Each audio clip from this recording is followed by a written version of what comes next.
Praise the Lord. Good morning. మన ప్రభువును రక్షకుడైన యేసుక్రీస్తు పరిశుద్ధ నామంలో యేసుతో అనుదినము అని ఈ పరిచర్య ద్వారా ప్రతిదినము దేవుని యొక్క శ్రేష్టమైన పరిశుద్ధమైన వాక్యాన్ని వింటున్న మీ అందరికీ నా హృదయపూర్వక శుభములు.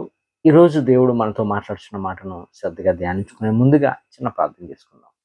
మహాగణుడ, పరిశుద్ధుడ, ప్రేమగల తండ్రి, దయా కనికరం గల మా యేసు, ఈరోజు నాయన ప్రభా, నీ కుమారులుగా నీ కుమార్తెలుగా నీ సన్నిధిని ఆహ్వానించుకుంటున్నాం. మీరే మాతో మాట్లాడి మమ్మల్ని అందరినీ బలపరచమని యేసయ్య పుణ్యనామంలో ప్రార్థించి వేడుకొంచున్నాం మా యెహోవా తండ్రి. ఆమేన్. God bless you. దేవుడు ఈరోజు మనతో మాట్లాడుతున్న మాట, మనం దేవుని సన్నిధిలో కొన్ని తీర్మానాలు తీసుకుంటాం. అది 31st నైట్ తీసుకుంటాం, అలాగే న్యూ ఇయర్లో తీసుకుంటాం, అలాగే కొన్ని ఆదివారం దేవుని వాక్యం విన్నప్పుడు, వాక్యం మనతో మాట్లాడుతున్నప్పుడు దేవునితో మనం కొన్ని నిబంధనలు చేసుకుంటాం, కొన్ని తీర్మానాలు చేసుకుంటాం. ఏమని? ఈ రోజు నుంచి నేను చేస్తున్న చెడు పని మరలా ఎన్నడూ కూడా చేయను, మానేస్తాను అంటాం. ఇది మానేస్తాను, అది మానేస్తానని దేవుని దగ్గర అనేకమైన వాగ్దానాలు మనం చేస్తూనే ఉంటాం. నిజానికి పైకి కనబడే క్రియలే మానేస్తున్నాం, కానీ మనం పైకి కనబడే క్రియలు ఏంటంటే తిట్టడం, కొట్టడం, అలాగే సినిమాలు చూడటం, టీవీలు చూడటం, ఇలా సీరియల్ చూడటం, ఇలాంటివి మానేస్తున్నామేమో కానీ హృదయంలో కొన్ని మోస్తూనే ఉన్నాం, మానేస్తున్నామని చెప్పి కూడా వాటిని మనం ఎక్కడ కూడా విడిచిపెట్టట్లేదు. ప్రతి ఒక్కరిలో కూడా రహస్యం అనేది ఉంటుంది. ప్రతి ఒక్కరికి కూడా పర్సనల్ లైఫ్ ఉంది, అందరికీ ఉంది కదా. అట్లాగా అన్నీ ఓపెన్ చేస్తాం, కానీ పర్సనల్ లైఫ్ని మాత్రం ఎవరికి కూడా మనం ఓపెన్ చేయం. పోనీ మనుషులకైతే ఓపెన్ చేయకపోయావు, కనీసం దేవుని సన్నిధిలోనైనా, దేవునితోనైనా నువ్వు ఓపెన్ చేసి హృదయమంతటితో, మనసంతటితో నీ పాపములు ఒప్పుకోగలవా? కానీ అక్కడ కూడా నువ్వు ఒప్పుకోలేకపోతున్నావు. దేవునికి తెలియదు అనుకుంటున్నావా నా ప్రియ సహోదరి, సహోదరుడా? నీ పర్సనల్ లైఫ్ ఏంటో ఆయనకి తెలీదా?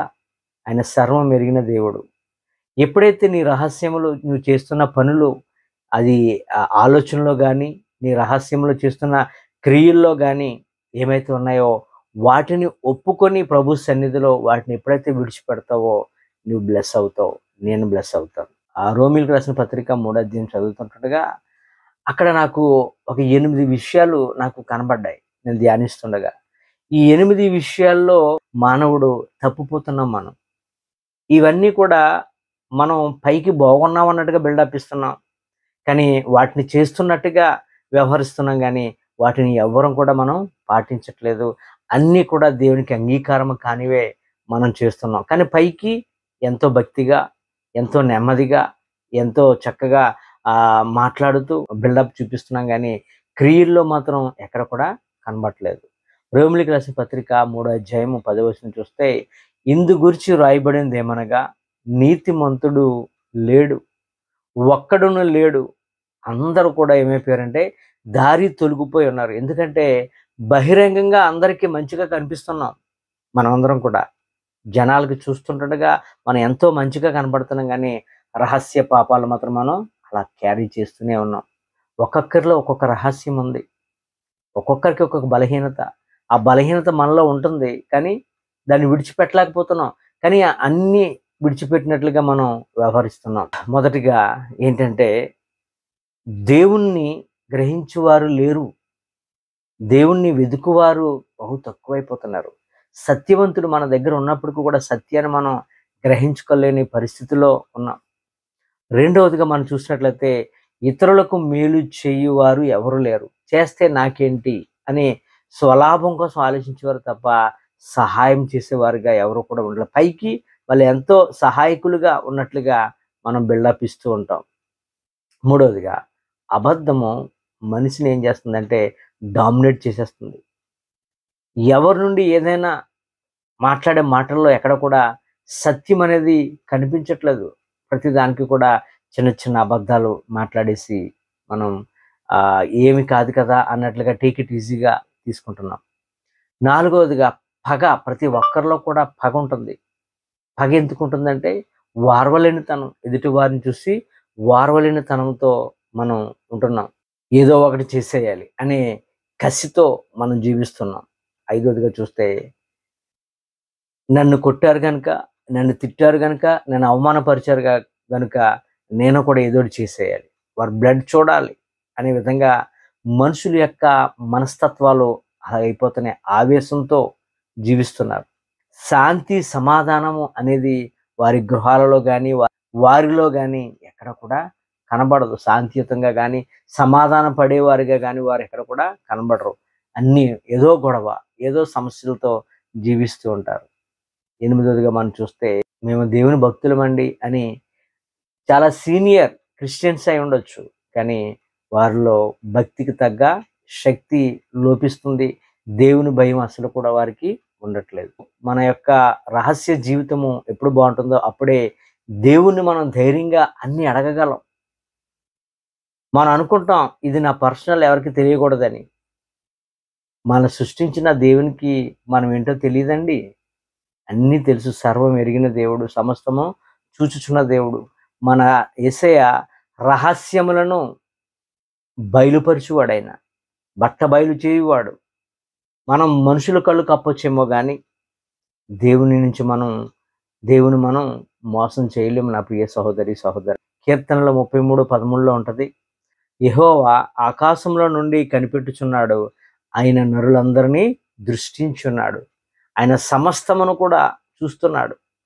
ఆయన్ని మనం ఎక్కడ కూడా ఎవరం కూడా మోసం చేయలేము. 139 కీర్తనలో కూడా ఉంటది కదా, ఆకాశంలోకి ఎక్కినను అక్కడ నువ్వు ఉన్నావు, భూ దిగంతములకు వెళ్ళిపోయినప్పటికీ కూడా అక్కడ కూడా నీ చెయ్యి తోడుగా ఉందని. ఆయన సమస్తము నువ్వు ఎక్కడికి వెళ్ళినప్పటికీ కూడా, నువ్వు రహస్యంగా ఎక్కడ పాపం చేయాలని ఉన్నప్పటికీ కూడా ప్రతిదీ కూడా ఆయన కనుచూపుల్లో నుంచి తప్పించుకోలేం మనం.